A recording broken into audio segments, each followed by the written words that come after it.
Bookstores were supposed to smell of old leather and dried paper. This one smelled of onion, of musty dry air trapped for centuries underground, smells that hung in the frigid air like invisible curtains. Aside from my own breath, the store was perfectly still, without even the whoosh of passing traffic to remind me of the world outside. I took a few steps toward the bookcases, peering around them for some sign of Mr. Briggs. Should I wait for him, or did he expect me to follow while he answered the phone?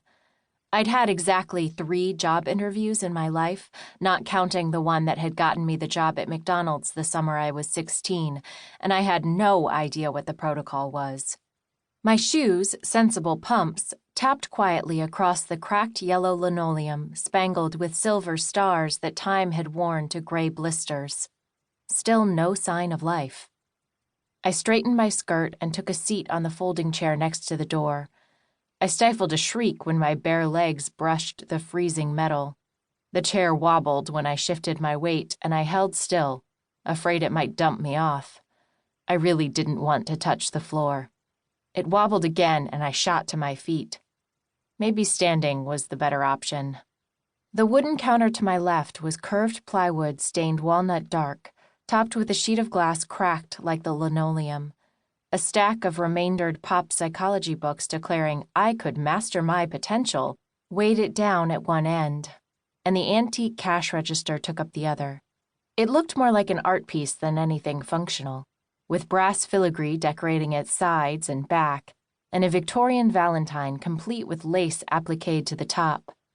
It was hard to believe it was anything more than a conversation piece, but I'd seen Mr. Briggs use it when handling a sale 10 minutes ago, so it wasn't a joke.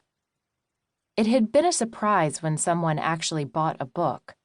I didn't think anyone was brave enough to squeeze between the shelves. They were packed so tightly that if 2 people tried to negotiate the same aisle, one would have to back up to let the other pass. The highest shelves were well beyond the reach of an ordinary person, at least 8 feet tall, and I hadn't seen a stepladder. And the books? It made me shudder to look at them, crammed in any old way, flat on their faces or standing at attention, with more books piled on top of the bookcases. The idea of this going on for several hundred square feet gave me chills. I went to the nearest bookcase and examined the titles. There was no theme to their organization. A cookbook sat next to a book on the Prussian military campaign in 1805, which was next to a novel titled Translations in Celadon. I removed a book and sniffed its spine. It smelled just as it ought, of dry paper and dust, and that reassured me. The store might be strange, the organization non-existent, but at least the books were sound. I'd half expected to smell mildew or cigarette smoke. I heard a distant voice, barely more than a whisper. "Hello?" I said. "Mr. Briggs?" The whispering stopped. A draft of frigid air brushed my ear, making goose pimples rise up on my arms. The voice spoke again, but I still couldn't understand it. I turned around fast, suddenly nervous that someone had managed to come in without my hearing them. No one. Either my imagination was piqued by my unusual surroundings, or the store was haunted. By the onion-scented ghost of a former owner, no doubt. Heavy footsteps sounded, and I quickly put the book back and sat in the chair. "Sorry," Mr. Briggs said. He was a short man, with a paunch and a yellowish, jaundiced cast to his skin, wearing gray slacks and a blue and gray argyle sweater vest over a white button-down shirt. A pair of very old-fashioned half-moon glasses perched on his blonde head, apparently forgotten. "A long-time customer. We try to keep them happy, of course." "Of course," I said, wondering at we.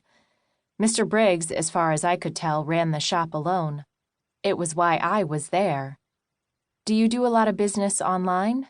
"Not online," Mr. Briggs said. He pulled a metal stool that looked like the distant cousin of my chair around from behind the counter and sat, drawing his feet up to rest on the lower rung. "We deal strictly in the catalog trade. Most of our customers don't use the internet at all."